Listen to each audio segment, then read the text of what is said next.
บ้านเราไม่ค่อยทำแกงส้มนะแต่บ้านอื่นไม่รู้แต่บ้านเราไม่อยากกินแกงส้มก็คือทำแต่แกงส้มมันไว้ได้หลายวันไง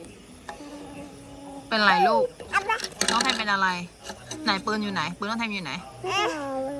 พังแล้วเหรอ แล้วอยู่ไหน เอาให้น้องเล่นก่อนลูก อยู่ไหน อยู่ไหนอะอยู่ไหน บนโต๊ะหนูนู่นไม่เอา ระวังน้องตกนะนั่นน่ะ ไม่เอา ลุง เปิด ดูดิ แล้ว ทำไมนางห้างเพลินจัง ยังไม่เอาเปิดแล้วยังไม่เอาเปิด ทำไมเท่ยังเลยอ่ะ คนเท่ เว้ย ๆ ลูก3 คน หลังโทรศัพท์อะ